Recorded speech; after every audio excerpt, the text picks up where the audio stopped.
I see you found our little hiding spot in the universe. Don't get too comfortable. This is a place where you will find those with an experience that's out of this world, or possibly deep within your life. I welcome you to the Oracles with James Tyson. Lean forward and listen. We will pull you into a supernatural journey with guests from around the world, each one experiencing some of the most extraordinary phenomena this wee planet has to offer. Now, here are the Oracles with James Tyson. Thank you, Liam, you funny little alien man. You know we're going to be talking about you little gray aliens, Liam, so stick around. And thank you, listener, for tuning in to today's episode of the Oracles with James Tyson. It's me, James, and if you've already heard this episode with Nancy Tremaine, well, it's going to sound a little bit different at the front end and inside of it because I had to remaster it. In other words, I had to go through and pull a whole bunch of pops and tones that were in it. It was really, really weird when it first got published and it came out. It was actually hard to listen to. So this one is going to be a lot easier. Yes, we are bringing Nancy Tremaine to you. She's a friend of mine who lives out in the eastern side of the United States, and I wave at her from here on the West Coast. Nancy first came forward publicly with her story in September of 2011, despite the realization of how it affected her life and those around her. Nancy spent about the last 9 years sharing her messages and the stories about her first encounter. We'll call it her first encounter, back in Novi, Michigan, back in 1961. Well, it was like a lid was placed on it back then. And it was 50 years later, again, back in September 2011, everything kind of came back, and other people and other witnesses that she knew as a kid came forward. Her newest book, Preordained, is an autobiography of her past, present, and ongoing life events, all related to this encounter she had back when she was 12 years old. It's fascinating. She actually quotes the late Jim Marrs, who is a journalist and best-selling author, who first coined a term, the Mental Boggle Point. Now, this is a point where he says even the most open-minded are confronted with information that is so unbelievable that their mind succumbs to like a rubber band effect, snapping back to your base belief system and things that are more comfortable and socially acceptable. And it's Nancy's belief that the past, present, and future are all basically just one and the same. And we're going to talk about why she believes that now. And the pattern that she coins is a circle that repeats itself in a predictable manner. It's the circle of life itself, and what she believes gave birth to humanity. Now, back a couple of years ago, during a sleep state, she wrote the words, "Realities or illusions are part of the delusion we have created. We are living in a delusional illusion of our making. We are all players in this fictional theater we are performing for our creators. And the stage is set at birth, and our performances have begun." So imagine that happening when you wake up and go, oh crap, look what I just wrote down. So we're going to talk about that, what that means and what she believes it means. And it's not all about, oh my gosh, this 12-year-old had a UFO encounter in 1961.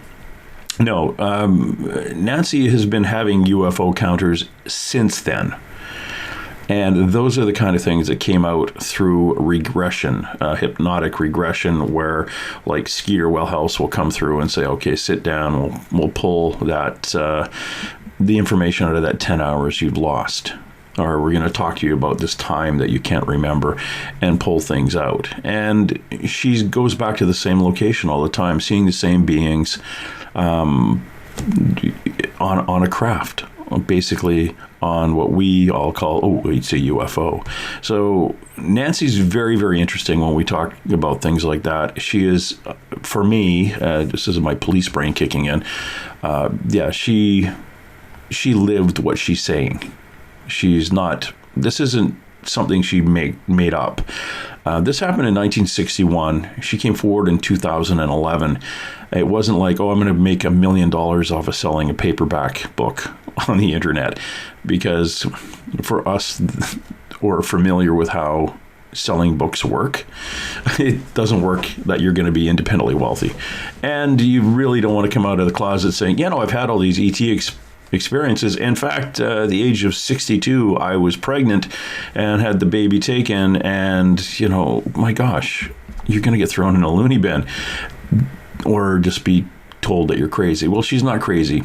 And we also talk about why more people like her are actually coming forward, and why at this time in our history, on this path, in this plane, why people are feeling more comfortable about sharing their stories.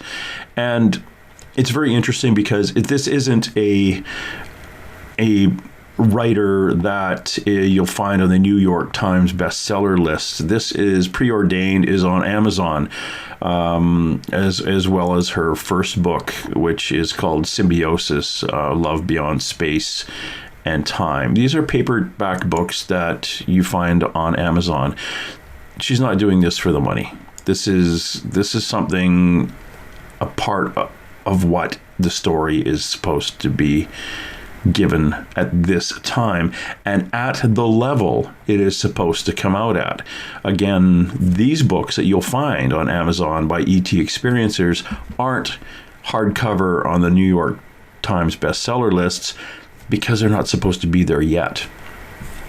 And we talk about the timing on the baby steps that humanity is taking, basically, to come up to the understanding that we aren't alone, not only in the universe, but maybe there are a lot more dimensions on this little planet we call home, and where we're going with that. And we talk about, again, the weather. We talk about humanity's effect on the planet itself. And for those of you who are paying attention to what happened during COVID and how things cleaned up, if you dare tell me that human beings do not have an effect on our environment, you're probably being suppressed by something, because that is black and white now. We all know that we as humans have a great effect on this planet. And you can tell by a 3-month shutdown globally on what happened. Don't even dare tell me that we don't have an effect on our environment as human beings. All we had to do is stop driving for a few weeks, and you saw what happened. So, gonna bring out Nancy. Very, very nice lady. And again, I apologize. The first time that we sent the audio out, it had a bunch of glitches and clicks and farts in it, but it sounds a lot better now. And it's a lot more easy to listen to once you get to stop listening to me and more or less listen to Nancy talk. I'm going to go get her now. Nancy, how are you today? I am wonderful, and I'm thrilled to be here with you, James. Thank you. Well, thank you very much for dropping by. This is fascinating. Your book, Symbiosis, and your second book, Preordained, if I could say it, are absolutely intriguing. When I think about somebody like you, and we discussed a little bit off air about you being a very high vibration empath, and your ability to affect things like my computer system before we recorded, and light bulbs and things as you walk into a room. Talking about people like that, and you with an ET experience, take me back to where this all started. Okay. When did this happen? Well, it began for me in the summer of 1961. I was 12 years old. And it was in Novi, Michigan. And Novi at the time was just a small village. It was just woods and trees, and homes were just starting to be built. So it was very undeveloped, a lot of undeveloped land. And I was at my girlfriend Cindy's house, who lived very close to me. My father could actually watch me go to her front door from our front door. It was that close. So we were inside her home playing, and her father hollered for us to come outside, and we could hear that there was urgency in his voice. And when we walked out that front door, our lives were forever changed at that moment. There was a large silver ship hovering above a tree between our two homes, slightly above the tree. And it was totally silent, but it had a large, wide band of pulsating or rotating lights that were red, green, and white, rotating or flashing. They went so fast you couldn't tell. The ship was completely silent, and neighbors started to come out of their homes at this point, scattered, and take our eyes off this what I thought of was a flying saucer.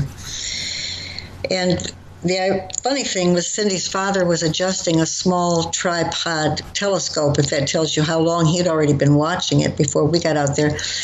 But he asked us if we wanted to look through it, and I wondered why, because the ship was literally right in front of us. I mean, right in front of us. It couldn't have been any closer. It would have been on us.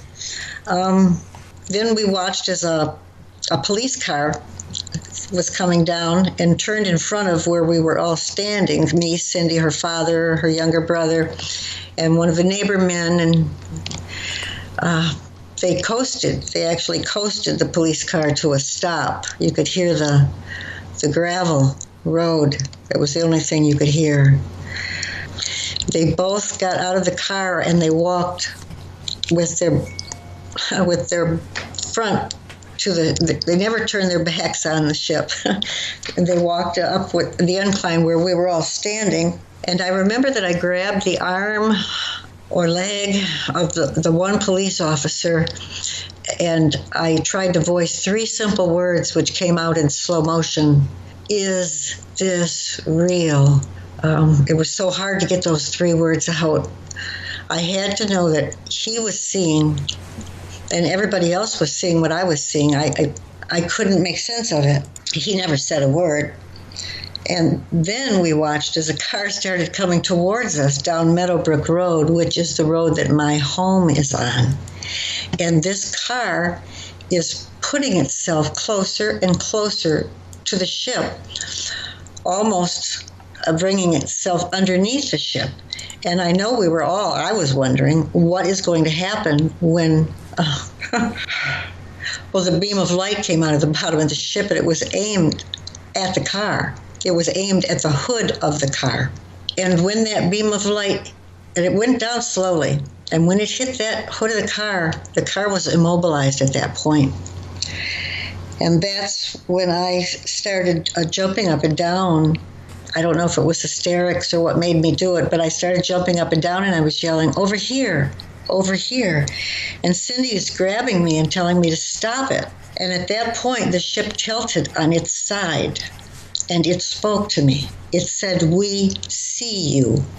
And even at the age of 12 years old, I realized that this ship was alive. This was a living thing. I grabbed the police officer again at this point, and I said, "Do something." And he glanced down very quickly at me. And it was the first time I'd ever seen fear in a man's face. And I knew at that moment that I would never feel safe again in this world. And then the next thing I know, I'm at home with my dad, who is kneeling on the kitchen floor, and he's holding me, and he's telling me, "You're okay, you're home, you're safe, I love you."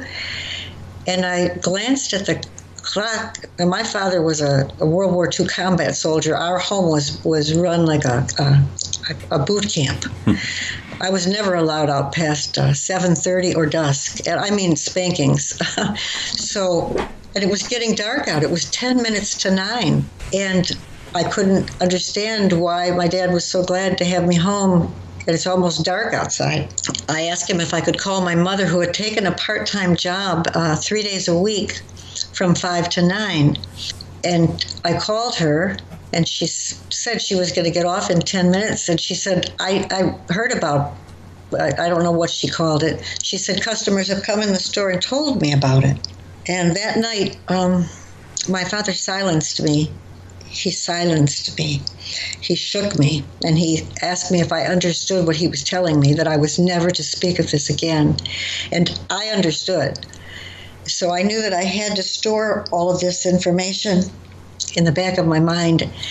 And that night, and many nights after that, I stood on the headboard of my bed so that I could look out my bedroom window at the exact spot where that ship had hovered, and I would chant over and over again, please come back and get me.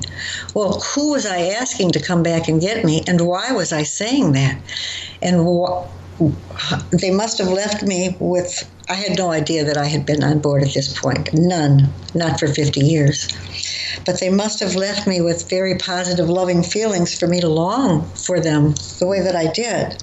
Cindy and I never spoke about it. For 50 years, it simply wasn't spoken of, not with therapists. And I would tell several therapists, there's something inside me that has to come out. I need to be hypnotized. But they didn't believe in hypnotism, or insurance didn't cover it. And they would give me one diagnosis after another. Cindy and I had very unhealthy lives for that 50 years. Cindy tried to commit suicide several times in and out of hospitals. Hardcore alcoholic. Between the two of us, we were married 7 times. Wow. Mostly abusive relationships, traumatic stress disorder, panic attacks. But I was on self-destruct, and so was Cindy for those 50 years. And then I'm going to fast forward here to September 1st of 2011, exactly 50 years later. I'm playing on the computer, and I see the word ufology. I'd never heard that word, seen that word, didn't know what ufology or ufologist, didn't even know there were people that studied this kind of thing. But he happened to be a 55-year MUFON state director many years prior. He'd been out of MUFON for years. And I wrote to him, and I said, I might have a story to tell you that you'd be interested in. Well, he called me, and just a few days later, I met with him. He came armed with several books and pictures of aliens for me to look at, and asked me if anything looked. I looked at every picture of every alien, and I said, no, nothing. I said, but I do draw a picture of the ship every year or two, and I quickly discard it. And I've done that for my sanity. He said, would you draw it for me now? And I drew it like in 2 minutes. I had drawn the ship, the car that was immobilized, the beam of light coming out, the police, Cindy's father, Mr. Lutz, with the telescope. And it's in the first book. My drawings are drawn by the 12-year-old Nancy that still occupies this vessel. He asked me lots of questions about why it was dark when I got home and if I'd thought about that. And he mentioned missing time. I'd never heard those words either. Everything was new to me. But he knew that I needed the answers, that this was haunted me all these years. And he found a regression therapist who had done 3 or 4 regressions, but never with someone who could possibly have been an abductee. And we went through 5 regressions together, just the 3 of us. I called us the 3 Musketeers. But after that first regression, I didn't remember, and I didn't think I'd be able to be regressed. I thought I was too smart. But at the end of that first regression, I remember chanting over and over again, my body is waving and rumbling to the low hum of the ship. And it was. I was in some kind of an electrical wave of some kind, and it felt absolutely beautiful. I didn't want to leave this wave. And after I got out of that regression, they encouraged me to go after Cindy, the other little girl, in 1961. And at this point, I had 3 illustrations that I had drawn. The one that I drew every year, of course, of the ship and the police, the car being immobilized, and then one of me jumping up and down, yelling, over here, over here. And then the last one was of me going up in the wave. So I had those with me. And I went to Cindy's house. I called Cindy, and hardcore alcoholic, and I prayed to God that she would be sober. And ironically, she was. I really can't remember any other times that Cindy was that sober, to be honest with you. And she knew. I said, we have to go to the bedroom. She was married. We went in the spare bedroom. I shut the door. I was armed with my illustrations. I told her to sit on the bed. And one by one, when I pulled out the first illustration, I laid it on the bed. She looked at it, and her whole body started to shake. And she said, well, what are you doing? And I thought to myself, if I have to tie her to this bed, I'm going. She's going to listen to me, and she's going to look at these pictures. I said, Cindy, this is really important. Please. I pulled out the second picture, and she looked at me, and she looked at the picture, and she said, you were missing. You were gone. We couldn't find you. I think my dad went down to your dad, or he called your dad. Now, I'm hearing this for the first time because I still had no idea that I was on board the ship. And I'm thinking to myself, she's telling me that I was missing? What the hell? You know, it just blew my mind. So from 2011, from that day until 2015, August, we shared our memories. And Cindy had one regression which pretty much mirrored mine. And she was found dead on her kitchen floor, August 2015. She literally drank herself to death. That was 9 months after her regression, her one and only regression. And thank God that she had that regression. I have the recording of it. I recorded the entire regression. I want to go back to September of Awakening. The following month of October, and Cindy had mentioned to me during our conversations, this is very important, she had mentioned that there had been a military investigation, and that was way over my head. I couldn't even, it was way too much for me. Mm-hmm. But after she was found dead on her kitchen floor, I went for a walk in the park behind my apartment, and she spoke to me. And she said, those men, they came to your house. They wanted to talk to you. Your father threatened to kill them. And I knew exactly what men she meant. And I knew that I would have to go down a new rabbit hole. And that's when I ended symbiosis, because it was just too much with her death. But I had been speaking to the former police chief since October of 2011. So within a 1-month period, all 3 of us had awakened. It was like we were all programmed to awaken and start speaking of the event. The chief shared valuable information, but I never mentioned the military investigation until after Cindy's death. And sorry, what was the chief's name? Chief Lee Begall. Capital B, small e, big G, O-L-E. And if you Google, all you have to do is Google Police Chief Lee Begall. You will see that he is an icon. He's the one who started, the police had to have a 4-year degree. He was in 2 wars. He, pre-law degree from Canada, and he passed the bar exam in Michigan. This is not just any police chief. He just died March 8th. I went to his funeral.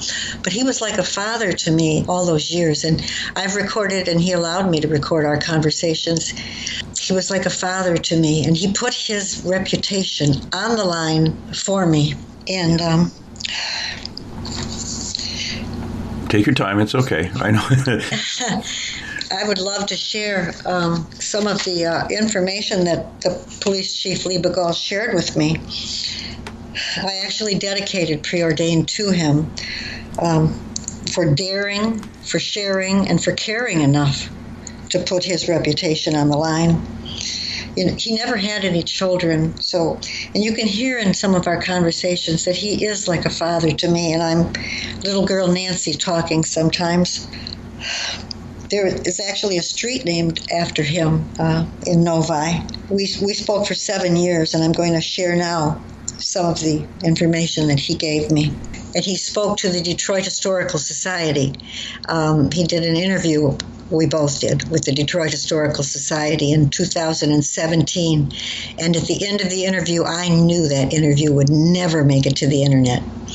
And it hasn't. But I recorded the whole thing. So he said they came in from Arizona or New Mexico making an official investigation. They came in prepared to disbelieve because things like that don't happen. He said they wanted to talk to everybody. He added, they knew how to talk. And when he said that, I asked him, what did he mean? And you could tell by his answer, he said, well, they provided what help they could to jog my memory. Now, why would they need to jog his memory of something that had just occurred? The word jog means to remind someone of something, and it also means to push, shove, or nudge. And you can bet that's exactly what they did. Those men went door to door, and I know why. They wanted to scare the hell out of everyone, and they did. They scared us silent for 50 years, and they wanted pictures. And you can bet your butt that there were pictures taken because that ship hovered against a clear blue sky for over 20 minutes. Mr. Lutz had enough time, said his father, to get a telescope set up. The police chief talks about sending the police to the scene, and he talks about the car that was immobilized. And he told me who was in that car. His name was Martin Cohn, and he was driving an unmarked police car, which put 3 police officers on the scene. And Chief Lee Begall at the police station taking phone calls from panicked citizens for over 20 minutes. One of the police officers, and I believe it's the one that I grabbed the arm of, is named Dick Faulkner. He turned FBI. Ironically, Cindy married his younger brother, Warren. You can't make this stuff up. But Faulkner did go on to become FBI, and I did approach Faulkner at Chief Begall's 95th birthday party. And I tried to get him to speak about it, and he acted like he didn't know what I was talking about. I said, well, Chief Begall knows, and Martin Cohn knows. He just turned and walked away from me. At some point during the party, I was talking with the chief about the incident, and it was a private, just the two of us talking. And Faulkner came up behind him, and he said, UFO, real smart ass, and then he said, we buried it. And he looked me straight in the eyes as he said, we buried it. We buried it, didn't we, Chief? Just gave me the creeps. I wrote to the Detroit Historical Society several times asking them, when are you going to post that? When are you going to post that? They have never responded me to this day. You know what the definition of a historical society is?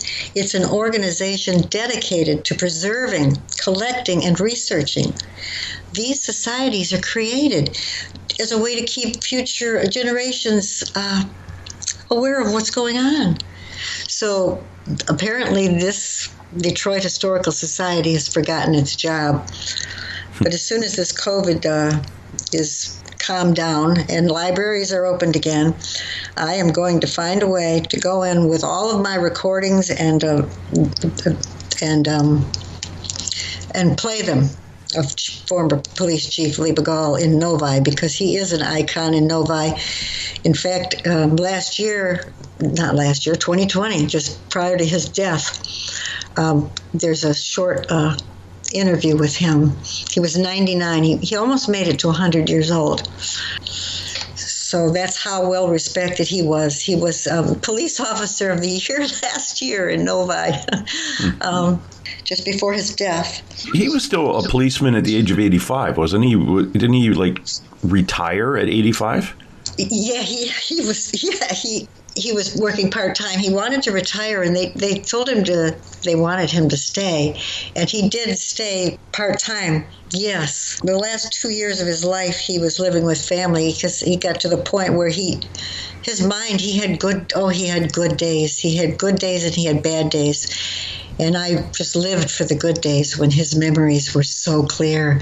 And he wanted to hear about what happened on board. And he believed and he knew that I was telling the truth. And he said, one time he said, well, your father's lucky that you weren't gone forever.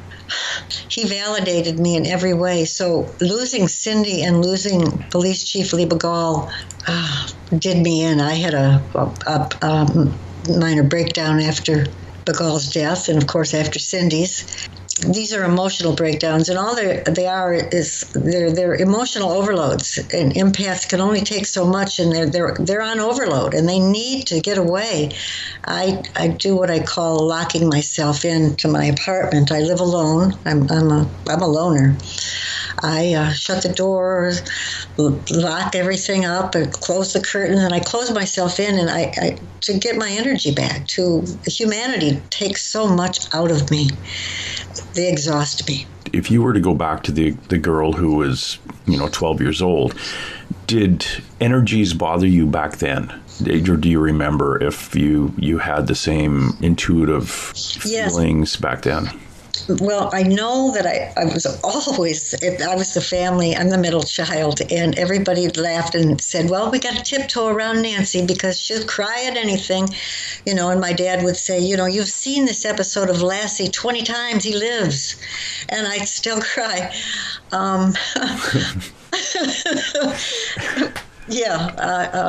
So as an intuitive, like now, and again, you are a very high vibration person. You were what we call an intuitive, basically a psychic. You are affected and you affect things around you. You were saying off air that you actually sometimes will see a fuzzy energy on the walls. You can walk into a room and blow a light out. You can stand beside somebody's computer and screw up their computer.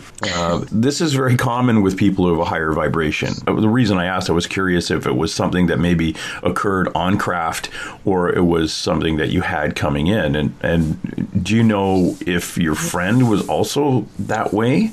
And even maybe Lee, the chief, was? Because were both of you taken because of your vibration? I was just, curious. Well, I'm not 100% positive if Chief wasn't taken.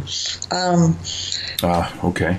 And Cindy was only on board because when they got me and took me up in that wave, I wouldn't shut up. I was placed on a table, and all I kept screaming was, get Cindy too, get Cindy too. I don't want to be alone. And I was just not going to shut up. And they brought her on board, and she talks about it in her regression, to appease me. And they placed her in a cylindrical clear tube suspended above me. And I've drawn a picture of that also in the book. And we didn't speak in the ship, but I saw her beautiful blue eyes. We did make eye contact, and she was put down back. My regression therapist asked her why she was on board, and these are her words. She said, I believe I was there because Nancy needed me. I believe I was there because God wanted me to be with her. And I was listening to her say these words to the regression therapist. I had to leave the room because I realized how much she loved me. Oh. And if it weren't for her, I would probably have never gone after the chief about the military investigation. But when I was on the ship, and I'm not going to go into all the details about what occurred on the ship, I was given they placed a cylindrical rod in my right hand, and it was a metal rod about 6 inches long.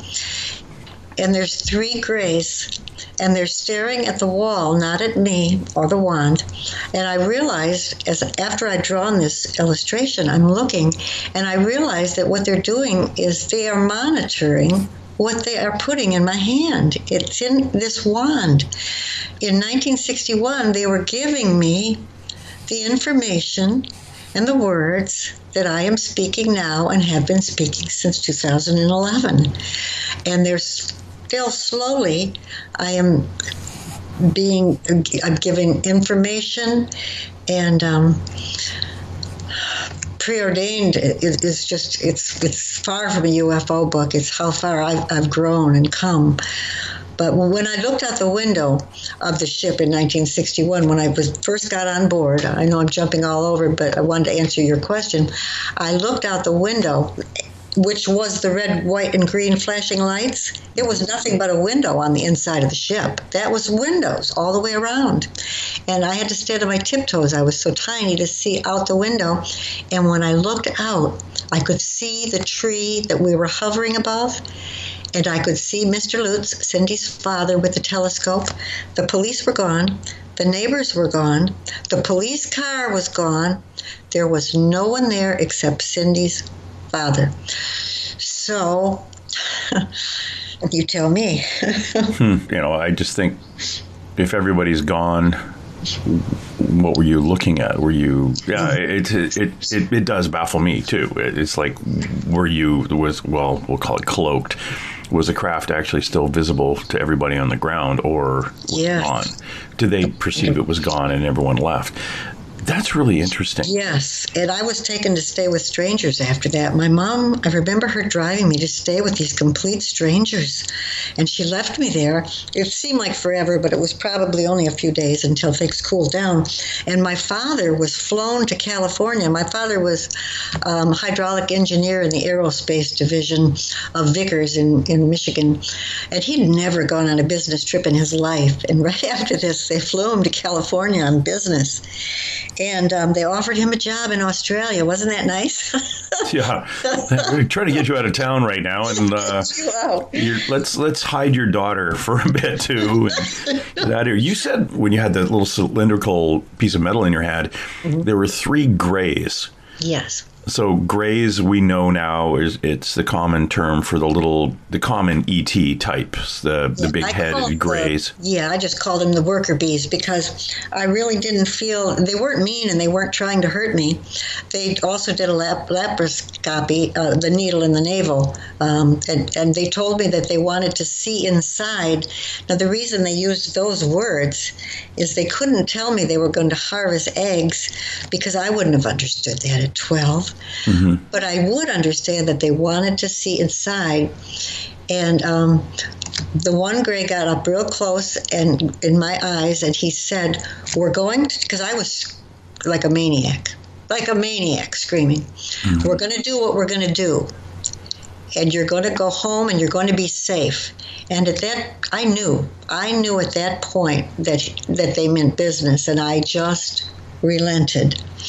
And any pain, there was no pain. Of course, I perceived it as pain because I watched the needle going into my stomach. Mm-hmm. But afterwards, the nice one on board, I call her the nice one, she was the only female on board, helped me get dressed, and she walked me back to what I call the pilot, who looked just like a human, anyone's father. And I said, Mister, why did you let them hurt me?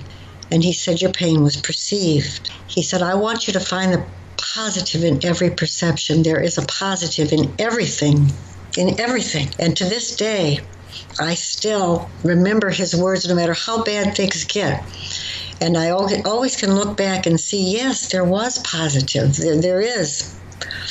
And this is Earth School. Everything's not supposed to be wonderful. This is a learning time. Have a mission here. The female, describe her. Okay. She was more human looking. She had emotions. She had empathy. She babied me. She helped me get dressed. I felt love from her. And I realize now the females on board are nurturers. I learned this later on another time when I was on board. But the females are nurturers, and the men run the show. And every time I say that, women get upset, but these are my experiences, and this is what I've experienced. And it's just like God wanted, women to be the nurturers. Like I said, men run the show on board. So the pilots, were they wearing the coveralls with, the silver coveralls, or were they just... No, he just was wearing just regular clothes. I don't remember it appearing to be a uniform, but he looked just like anyone's father. At 12 years old, every man over, 20 is an old man. So, Yeah. I didn't realize at the time, but he was reptilian, and I would find that out after my third regression when I was made to draw a picture. And they put these images in my head. When I say they, all my messages and information come from the collective mind or from Mr. Mr. is the name that I gave the pilot on board ship because we addressed men as Mr. back then. Every man was a Mr. You say you had a couple of regressions in, you determined this guy was reptilian. Mm-hmm. Was when you were looking at him, you saw him as, we'll say, human, mm-hmm. but that was almost like it was given to you as a perception. This is what I look like, or this is what I want you to see me as opposed to what he really looked like. Exactly, because after I drew this picture of this reptilian being in a cape, he told me to write beneath the picture. He said, write these words, see me as I am. So there it is, see me as I am. He is reptilian.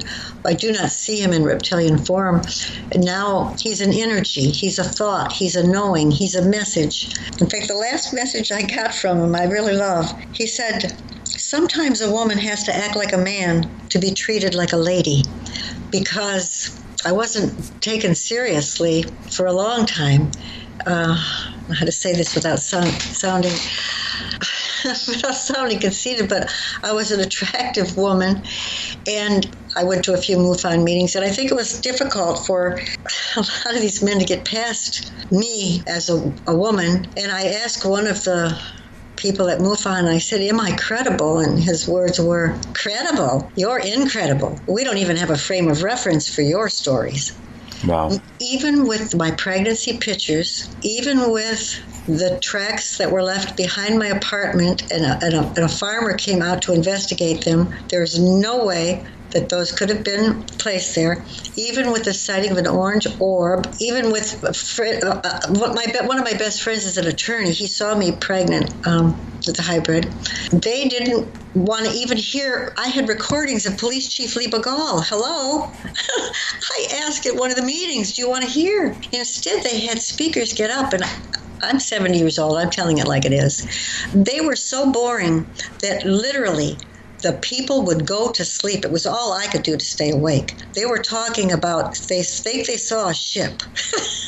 I mean, nothing close to what I had. Nothing. It just broke my heart that I wasn't being believed and I wasn't being heard, and I just felt like I was screaming until I finally reached out to Dr. Ray Hernandez with the Foundation Free, and he gave me a list of therapists that had volunteered free, and one of them was only a little over a half an hour drive from where I'm at, and I wrote to her, desperately reaching out to her, and beautiful woman, Kathy Braun, and she wrote me back, and she said, send me your manuscript. First, all I had was Symbiosis at that time, and it wasn't even a book yet. It wasn't even out. Send me your manuscript and one of your radio interviews. I believe I had a radio interview. I did. And she immediately got back. She must have really listened and read fast because she made an appointment for that Saturday. And when I got there, she said, well, I read your book and I've listened to your interview and I believe you. And when she said, I believe you, she knew. And Linda Moulton Howe called me, and she knew. So I had very important people and that knew, and Grant Cameron believed me. I had important people that believed me. I didn't need MUFON. Although they have come a long way now. They are trying to get beyond Bigfoot and the sightings and getting into what this is all about. What do you think it's all about? Well, it's about a cosmic oneness. It's the I know, it's not the I believe. It's the oneness of mind, body, and soul. And this is how we evolve. I believe, and this is where I'm at now in my progression, that we are all creating our realities. We are creating this. And we are creating how we perceive our realities. Our perceptions are perceived by us. And I have this new overwhelming appreciation of nature and the planet. And it's ironic that it's 2020 now, which means vision. And we are seeing racism for what it is. And this is a great time to reach out and get other, and we've got the audience. We experiencers have the audience's attention now so that they can hear us. It's interesting how it's come along, Nancy, in about the last 15 years. Even just the start of a television series like Ghost Hunters, people started thinking, there might be something on the other side. There might be some kind of life after death. There may be a ghost. And that then opened up to ancient aliens. That opened up to all sorts of what we call the woo-woo side of things. And people now coming out and saying, this happened to me when I was a kid in 1950. This happened to me when I was a kid in 1972. I've had regressions. One of the psychics that I go to conferences with, Skeeter Wellhouse, she would show up at Alien Con in LA, and she did regressions into missing time. Yes, she was interfered with because every so often a being would show up saying, you can't do this, and then a higher vibration being would come in and say, no, you should let her do it. And there'd be this a cosmic argument in a small tent at a function in LA, and it was fascinating listening to the people come out of there going, yeah, I just remembered that, yeah, I was on craft, or I remember actually seeing, this is what I did see, so I'm not crazy. Yes. These people are coming out of the woodwork now because their friends and family can look at them like they're not crazy. One of my chapters is coming out as an experiencer and how difficult it is once you let that genie out of the bottle. There are times that you're going to wish you could put it back because your life is forever changed. And positive stories like mine are less likely to be heard because people love fear. It takes years for an experiencer to find the positive and understand that we volunteered for this mission to be here and to be experiencing all of these emotions. And that's exactly what the reptilian beings are doing. They are studying the emotions of love, fear, rage, and empathy is the number one thing that they're interested in right now because empathy is waning. Research has been done, and the United States ranks 7th. It's a one-of-its-kind, you can Google, a one-of-its-kind study done on empathy, first of its kind. And the United States ranks behind Korea. There were several other countries. 7th. And then Dr. Sarah Conrath did a study on college students of today and found that they are 40% lower in empathy. A species cannot and will not survive without empathy. And so what they are doing is they are altering the DNA, which they've done for many times before. This kind of gets me into the question, and again, for those of you who just popped in, we're talking to Nancy Tremaine, who had first ET contact in Novi, Michigan back in 1961, and is the author of Symbiosis and her newest book, Preordained. Nancy, you mentioned really briefly, as we kind of skimmed over it, that you were pregnant with a hybrid. Yes, So yes. Tell me a little bit about, tell me everything about that. A little bit about it. I want to know everything. Well, some of it's pretty X-rated, so it's in the book. Okay, yeah, we'll move past that part. I'll be able to tell you about that. Because leave it for the imagination of the listener, yes. In 2012, I met a man, someone I would never normally be attracted to. I'm a sapiosexual, which means I'm attracted and always have been to intelligent men.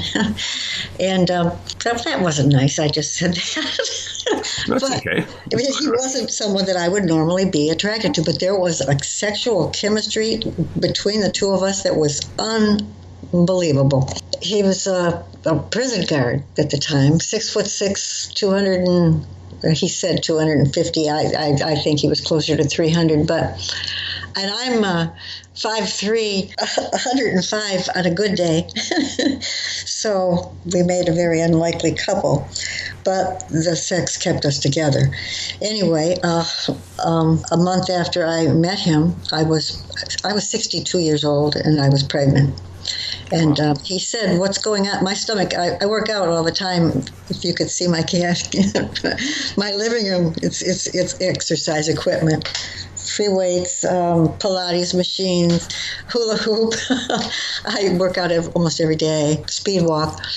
And he said, "What's going on with your stomach?" Well, what had happened was during sex, the words came out of my mouth. I don't know where they came from. And I said, "I'm pregnant and it's a boy." And sure enough, my stomach started to grow after that.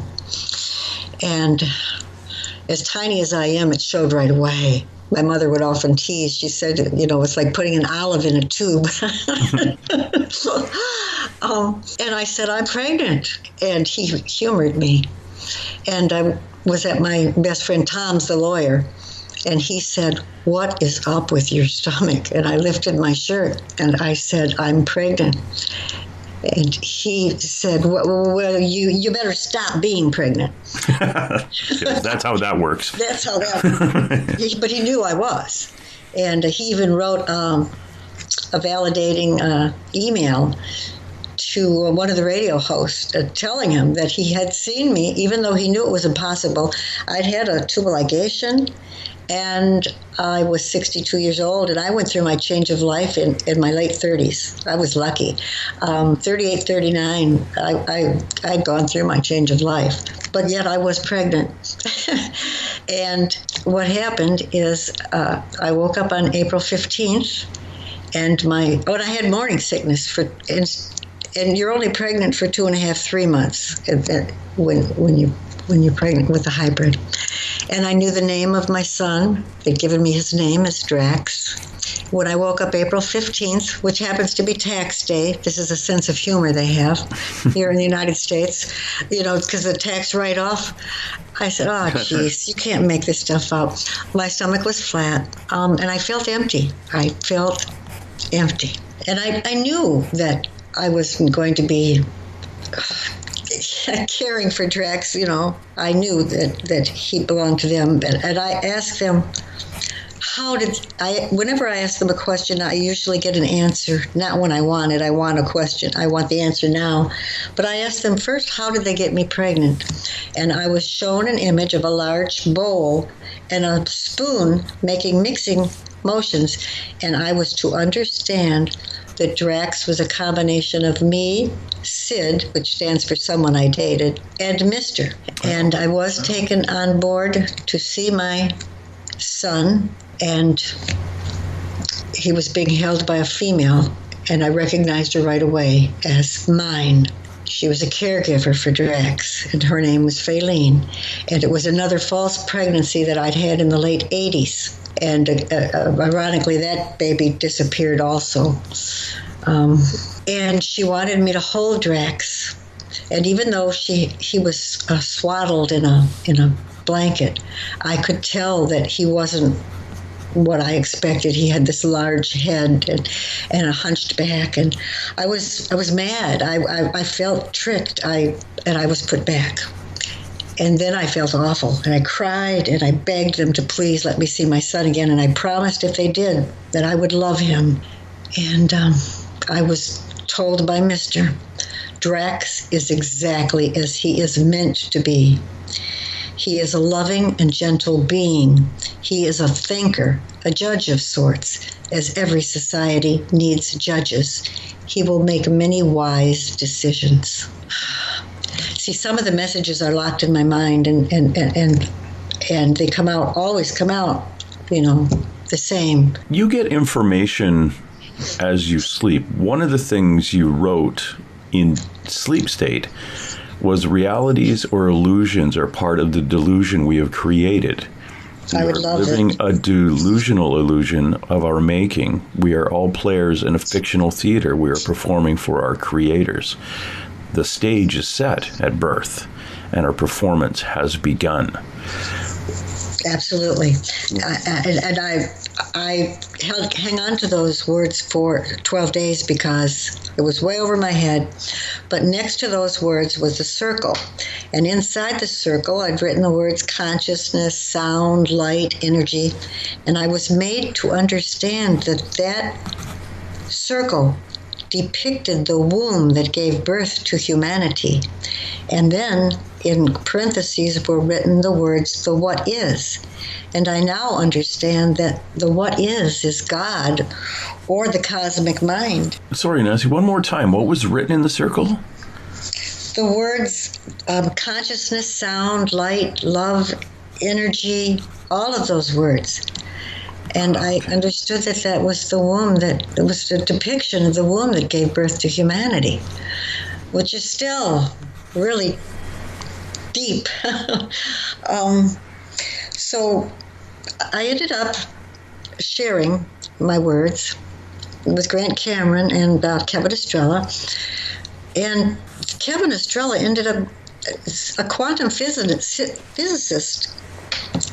I'd never even heard of a quantum physicist, if that tells you anything, had written to Kevin Estrella wanting my email. He had questions for me. And he's published over 700 scientific papers, and I can't understand half of what he writes me, just about any of it. But I shared my realities or illusions with him, and he got back to me right away.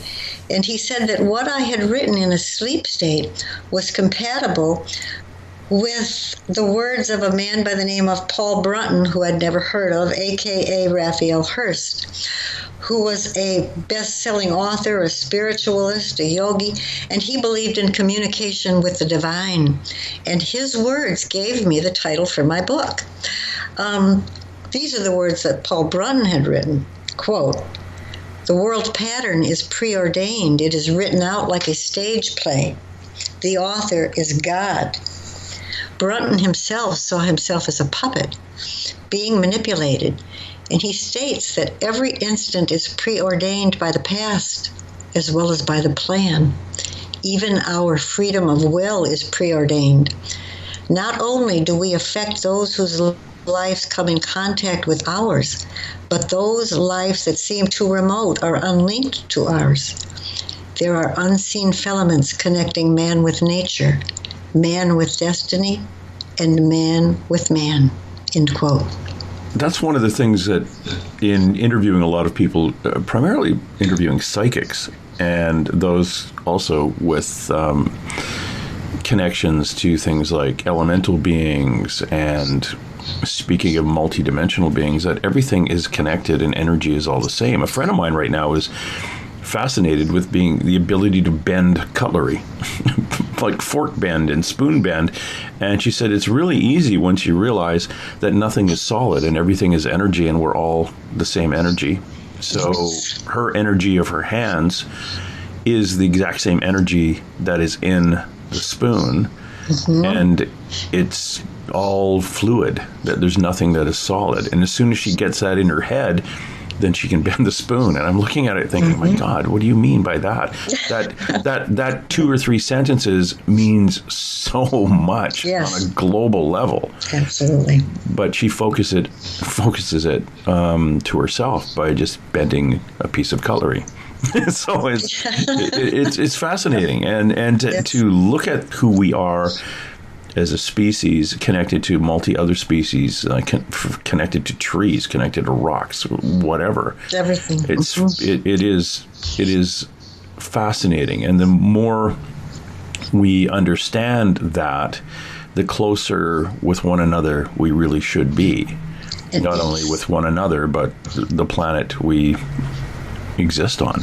And once we open ourselves up, once we're truly opened to anything like the messages that I receive and the images that they give me, you get more and more and more, and you become, I was told, I'm a participant now. In Preordained on page 54, I wrote in October of 2016, words to heed is what it said. And here's what I wrote. This is 4 years ago. I said, I feel impending doom. Mother Earth's soil is absorbing negative energy. It's like a simmering stew ready to boil over. I can smell anger and fear. I see an image of Putin gazing down at us pompously and smugly. He is gazing down at Americans running aimlessly in a state of panic. We are very vulnerable, and the world sees this. We are exposed. We are not the great and powerful Oz that we portray ourselves to be. There is such a divide of the masses. God help us. That's a little bit on the powerful and the prophetic side of things, isn't it? That's exactly what's going on right now. I look at even COVID as something that the earth needed at that time. I love that you said that. Yes. Yeah, the cleansing of... I was telling people to get out and go for a walk and breathe because the air hasn't been this clean for 100 years. Exactly. And yes, animals. We had bird. I'm on a migratory bird route here on the Pacific Northwest on the coast. We had 2 species of birds that hadn't flown over this area since the 1930s. Oh, it's amazing, isn't it? Because they would bypass this area because of pollution. But the pollution wasn't there. Yes, I love here's where I get into. This is my controversy that I deal with every day. Is the people who died, which created the need to turn off everything, to shut things down, for the governments to actually man up and flip the switch. Those people died, and this is my belief, is that they came into this life knowing that at this time they were going to leave as soldiers fighting the good cause. They gave their lives so the earth could breathe at this time. You are so right. That's beautiful. Absolutely. Yes. Yes. So how many people had to die before the governments globally took it seriously to flip the switch?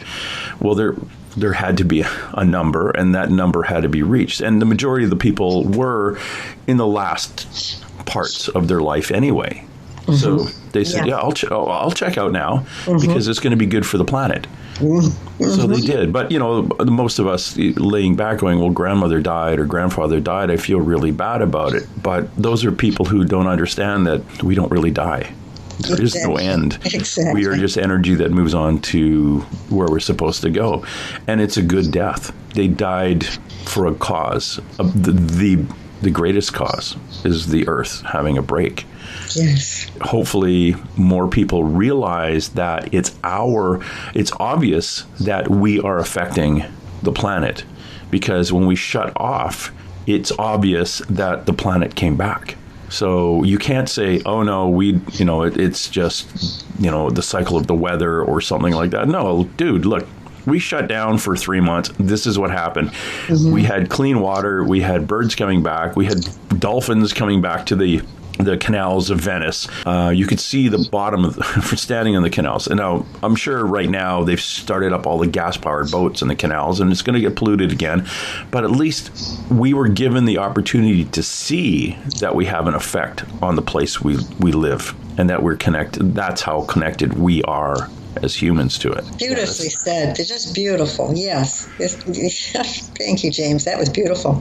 When you're dealing, here's me getting my UFO hat back on again, or my ET hat on. You were dealing with reptilians. There are a number of different reptilians. There's black ones and brown ones and green ones and things like that. Do you know actually which group you were dealing with?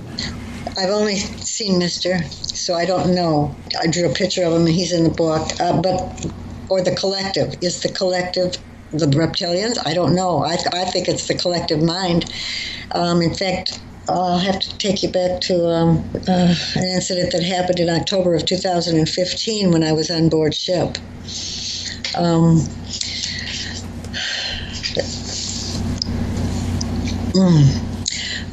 Mr. was in energy form, and he took me to the lower level of the ship.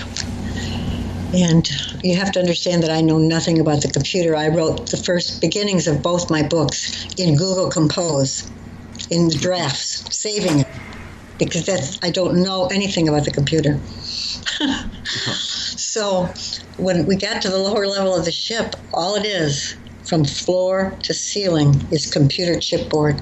It's all it is. And it's separated into several sections, and it's manned by a different angelic being. And they all look exactly alike. The angelic being that greeted us they had white wings. They were angels. And I said to Mister, what are they?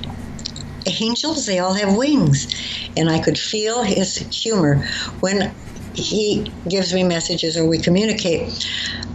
We feel each other's, it's more than telepathic, it's the emotions are shared completely. He said, ask them. So when I turned to the angelic being that had greeted us, that I actually thought was expecting us, he said, we are benevolent beings here to help save the planet. If this makes us angels, then we are. And the reason that they were all looked exactly alike is they were letting me see, because I was to understand that they were all different species of beings. But they were showing themselves as all exactly alike because they were all working together in harmony, something we don't do here. And there was no one-upmanship. Everybody, it was just love. And the energy in that room was a vibrational energy of love and positivity. And it doesn't exist here on this planet, so I can't explain it. But I didn't want to leave that room. But before I was put back, they gave me a gigantic download.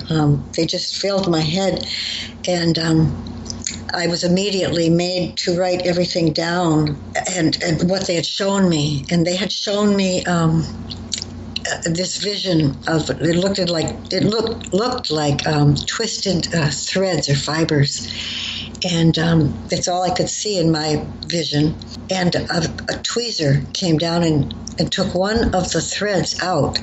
And as it was taking it out, I was told or made to understand that they were showing me the alternation of DNA. Yeah, that makes sense then, because they're showing you the twisted double helix. Yeah. Yes, exactly. And how it's being affected. They showed me the past, present, and future. That's where I got that from. The circle within a circle within a circle. The smallest circle has a heart in the middle, and I was told that this is the heart of the universe. And the second circle, larger, has the word love in it. And I was told humans are always chasing the tail of love. And the largest circle had the words past, present, and future. And I was to understand that they all exist simultaneously.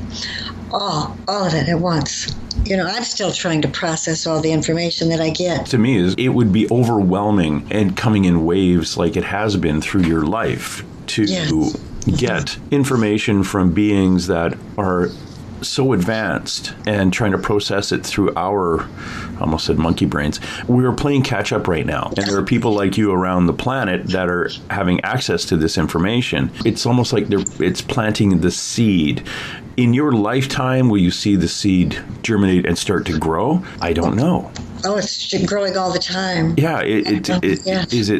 Is it another generation from now where that light switch flips on for more and more people, but more and more people are quote unquote awakening to understanding that there are differences in vibration. There are those people we call, and I always use the term empath because it's a generic term I use for a higher vibration human. But there are more and more people of that vibration understanding, that's me. And I look at people now, for me, since 2012, is I've had the ability to look at somebody and see it in a photograph or in real life and go, oh, they're one of us, and they say, well, I don't believe in that stuff. And I said, well, you still wake up between 3 and 4:30 in the morning.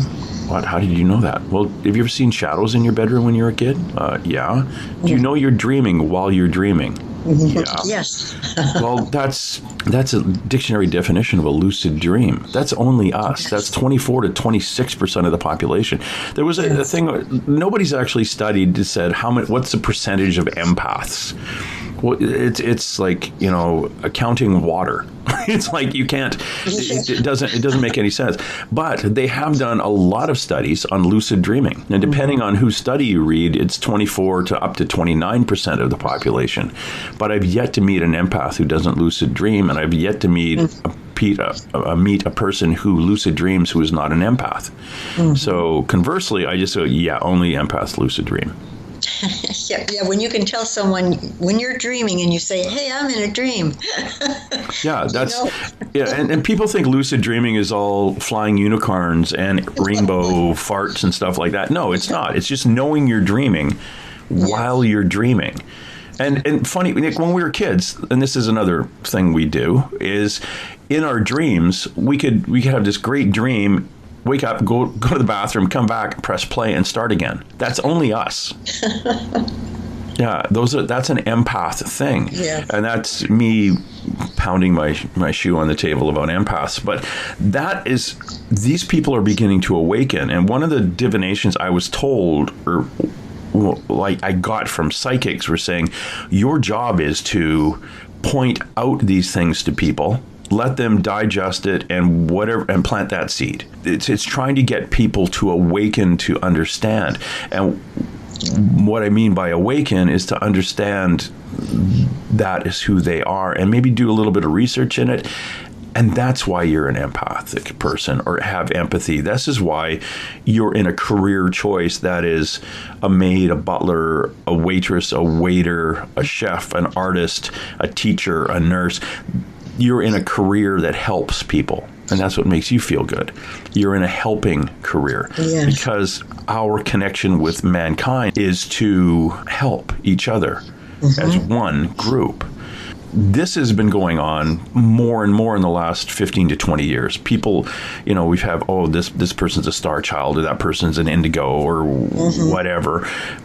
It's just a whole bunch of little awakenings, because those seeds have been planted all over the planet, and they need to get going now because of basically what we're doing to the planet, and wake our asses up. Yeah. And people like you, who have had experience, and things like this have been pointed out by other groups. Now, when you talk about these groups that work on craft, it reminds me of like the Federation of Planets that are everybody got together to help. So they're from all different dimensions and planets and universes, and all got together to come down and give us a hand, because we're being idiots with our planet. It sounds like a whole bunch of good and pure beings working on behalf of helping. Exactly. And I had just a few days ago, playing on a computer, and I heard an experiencer mention something about the angelic 9. And I was like, what? Angelic 9? And then I'm thinking, how many angels were on the ship? And I'm trying to think of the divisions where they were each standing in their own section. They talk also about there's some people talk about realms of angels. There's 9 realms. Yeah, there's 9 angelic realms. And they're all different levels, from a regular angel that kind of hangs out with you, to the archangels, and these are all broken down into almost, you can point out various religions and their belief system in whatever angel is what. And Linda Moulton Howe mentioned when we spoke on the phone that there are people in the military that have seen these angelic beings. And she's spoken with other experiencers that haven't come forward. So they do exist. These angelic beings are real. Oh, yeah. People see, people who are gifted with seeing them will see them. I want to tell you what they told me. This was another thing that I was told to bring back with me. I call it collecting souvenirs. When they give me information, they're souvenirs to me. They said that they travel as different sizes, shapes, and colors of orbs, rods, and ships, but that they are all light knowledge energy. No matter what form they travel in, whether it's a vehicle or a triangle ship or an orb or as a being, an alien, whatever the person needs to see. I don't need to see them in physical form anymore, so for me, they're just a knowing now, or a message, or... Because we're connected. Yes. So it's just a thought. Yes. And you think, gee, what, did I just think of that? And then you go, oh, no. No, I was gifted that. I talked to an artist, a young woman named Akiane Krameric, who at the age of 5 said she was visited by Jesus and taken up into the sky and told all sorts of things. And she grew up in an atheist family, no television, no radio, no Bible. And when she walked out of the bedroom and told her mother that, her mother's like, where did you get that name? And she described the being. They described the person. And at the age of 8, painted his picture. And it was called The Prince of Peace. And she was painting at a level at the age of 8 of a master. She was a genius. She's actually a binary genius. I have seen her work. Yes. Yeah. She of course is interviewed on like 100 Huntley Street and Good Morning America and things. And then I got a hold of her and said, "So when you paint, how does it come through you?" And she said, "It's almost like I'm watching somebody else do it." So she's channeling. Yes. And again, she's very protected, still very protected. Her family kind of keep her isolated in a way. And she said, and I said, "Well, this is, a weird question for you, but have you ever lost any time?" And she paused and said, "Yeah, I remember losing about 10 hours." And she went to lay down in her bedroom, and when she got up and came out in the hallway, the police and the FBI, everybody was there, and they're staring at her saying, "Where have you been?" Wow. And she said, "No, I laid down in my room." And they said, "No, you weren't in your room. You've been gone for 10 hours. And she said, "Well, I had one of my dreams where the light beings take me up into the sky." And I said, "Light beings?" And she goes, "Yeah, that's what I call them." And I said, "That's what everyone calls them." Like that is those beings, and she described them as angelic light beings that were like family. And I said, "Yeah, they probably are family." Yes. And you're connected. And she's actually painted a picture of our universe or our solar system from a point in the universe that you'd have to be there to look at it from that angle. And there was no pictures from satellites. She just painted it. Like, I was going to say amazing. Freehand, yes. But she said, "This is what I saw," and it was exact. And astronomers are going, "Yeah, you would have to be out on a ship from that, or out there looking down at our solar system through the universe to see it on that angle. So how did you do this?" And she says, "Oh, that's what I remembered when I was out with my light being friends and, taken out into space kind of thing." And I pointed out to her that there were a lot of people like her that actually traveled like that and had been, and we talked about being possibly on craft or how she leaves. But it was funny when she said that she had lost the 10 hours. It wasn't like she did an out-of-body travel. Like her body was physically gone. She was gone. And the police were called. Mm-hmm. And, of course, they were dumbfounded when she showed up, literally rubbing her eyes, walking out of her bedroom after her nap, which was 10 hours long. And she was in her dream, quote-unquote dream, she was traveling through space. So, yeah, it's one of those things where I'm pretty sure her parents aren't going to let me talk to her again. But because I wasn't talking about, "Oh, you paint so well and you do all this and God and angels and things." And it was all, "Oh, so they're ETs and these are light beings." And so but she was actually giddy. She'd be about 24 now, 24, 25 yet. But she was giddy to realize that she wasn't the only one that had these experiences. Probably so protected by her parents for so long. Oh yeah, and the other thing too is the poor kid. She is a genius in poetry and art and painting, but she's also been told by the light beings that she will lose her ability to paint. But the poetry will continue and the writing will continue. So she's comforting, has a bit of comfort that eventually she won't be able to do that anymore because that time of her life and that reason for painting is moving on to something bigger. Her mission will be completed, that mission anyways. Yeah, and so she will move on to something else. So she's a very important person in again, what's coming, whatever that's going to be. Absolutely, yeah. And which brings me back to reptilians. There is talk in the woo-woo community about a culling of humanity. Those who are of very low vibration are going to, they're going to get fired. Off they go. And it's either the earth is going to do it itself through upheaval or something's going to step in and take people. Have you been given any information or? I was given a vision, and I was told that it is a universal vision, and I was given this vision in 2015. It was placed in my head the way they do, and I drew a picture of it, and I'm standing amid the sky is lit up, just lit up with every ship and orb of every shape, size, and color that you can imagine. And my feeling is so deep. I'm filled with gratitude. And I keep saying, thank you, I love you. So are they coming to get me? I don't know. One of the messages that I was given was, our messages are not for everyone. Many will be left behind. And when I got that message, that was one of my very first messages. I didn't think they meant it literally. But I was told years later, no, this is literally. Many will be left behind. These are the people that have not awakened, and they're never going to awaken. And I believe that timeline doesn't exist any longer for the newbies to awaken. This is 2020. It's all done.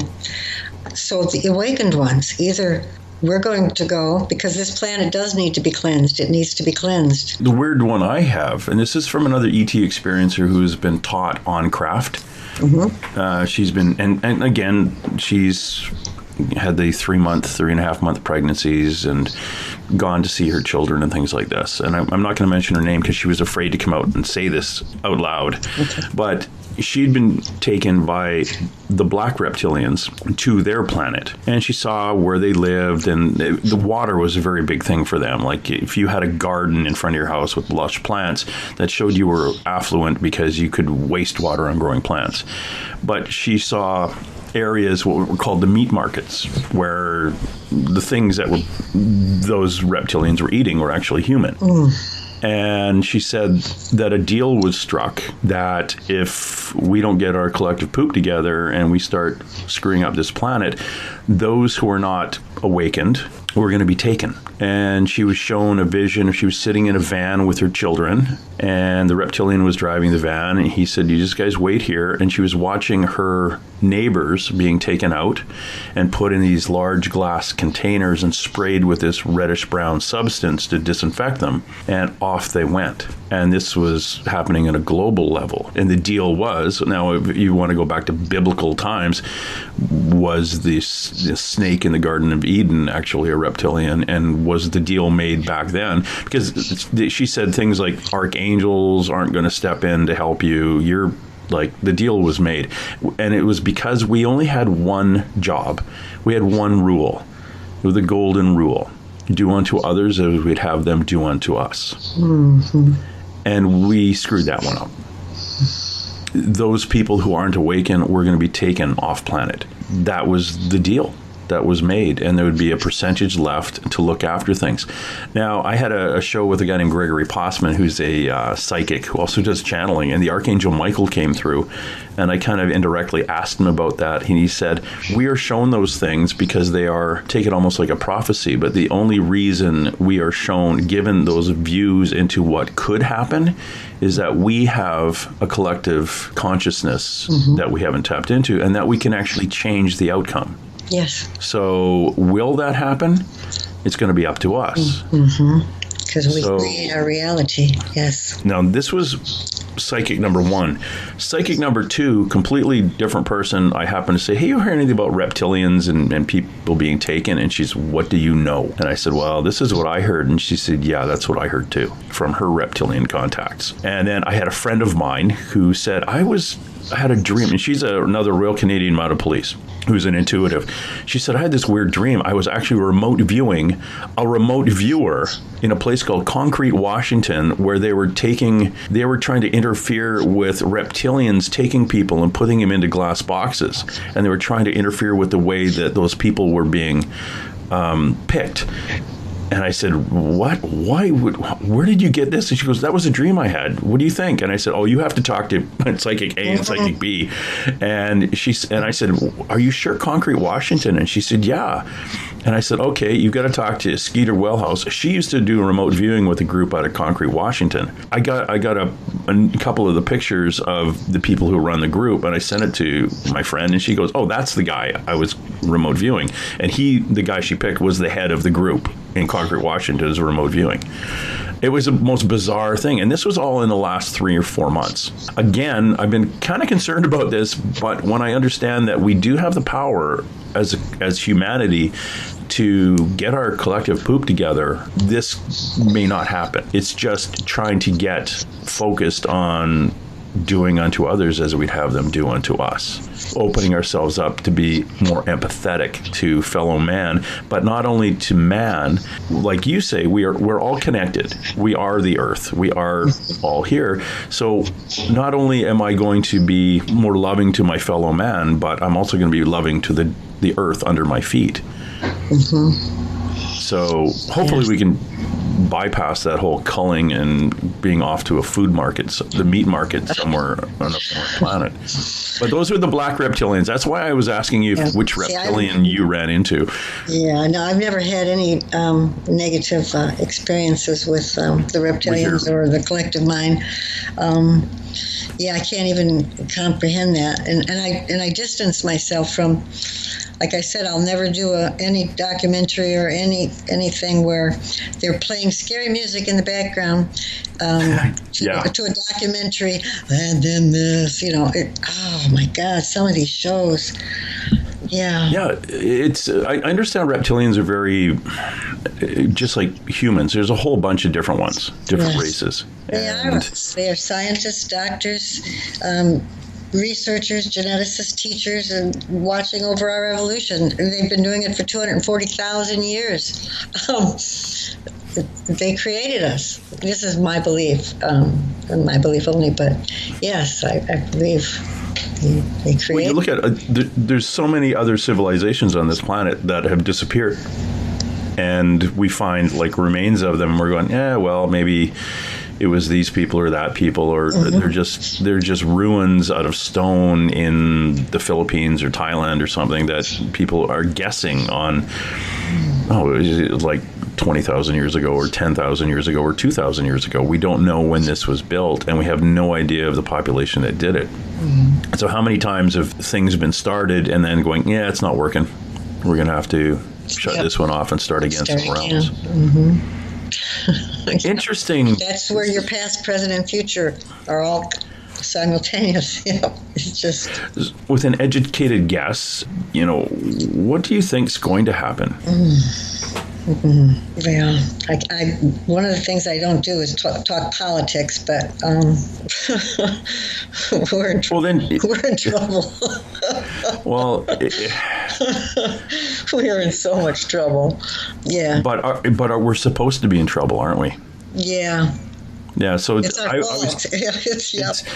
I looked at it like in 2014 when we talked about politicians globally been put in positions of power that would bring their individual countries, basically split them in half, us against them, and it'll bring the world to almost a breaking point, the tip of a war. It's because we had to wake up and pay attention. People politically been sitting on their hands since the 60s and letting things just continue. And all of a sudden something happened. It's like, oh, hold on. I think they'll have to get involved again and start looking at, what do you mean you're opening up the parks, federal parks, for mining and fracking and things like that? Or in Brazil, what do you mean you're going to burn down the Amazon? Like now I'm paying attention to you. Yes. This is Mother Earth's way of saying, respect me, show me some respect. And then to get back into the whole COVID and whatever else is going to happen coming up as a spin-off on that. And again, we've got, severe weather and fires. And I'm waiting for a solar flare to knock out all the electrical. So the world's gone mad. It really. Yeah.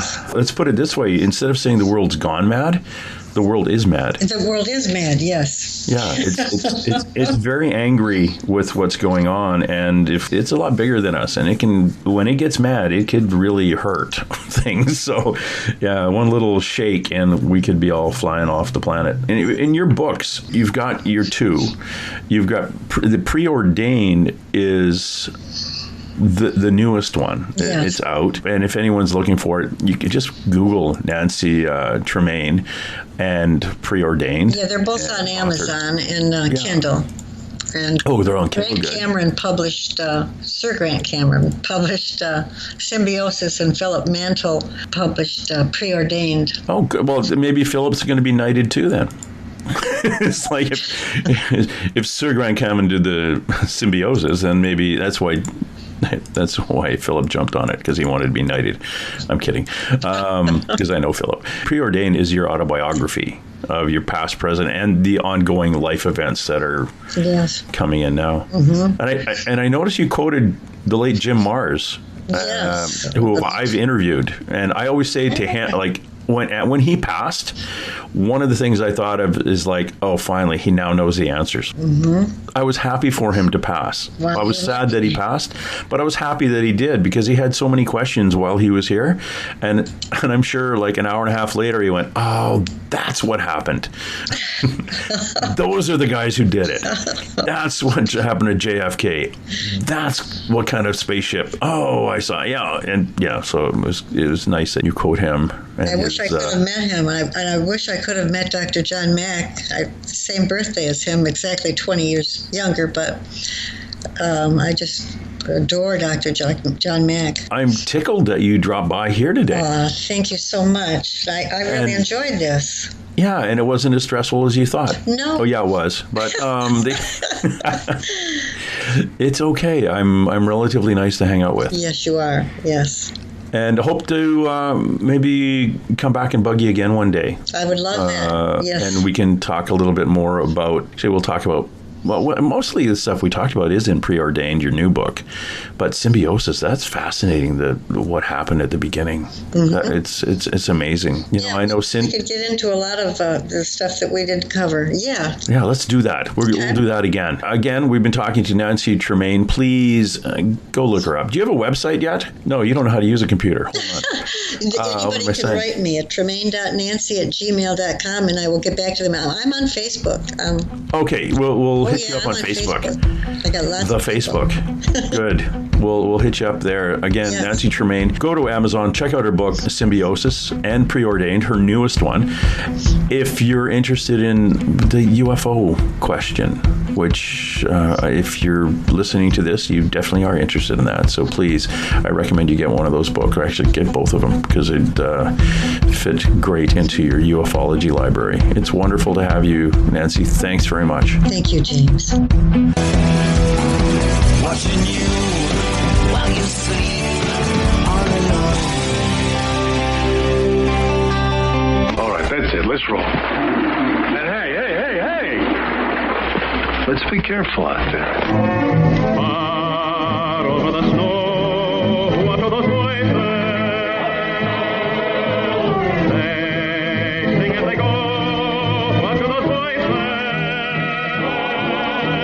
Look up for the mountain.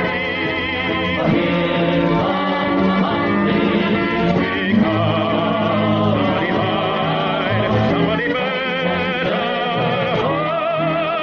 hide through the hail, like a pack of angry wolves on the trail. We are after you, dead or alive. We are out to get you, dead or alive. And forget your don't. If you're the one, better run away. Son, you are done. Throw your gun away. Here come the Mounties to get the man that after now. Run through the hail, like a pack of angry wolves on the trail. Dead or alive, we are out to get you, dead or alive.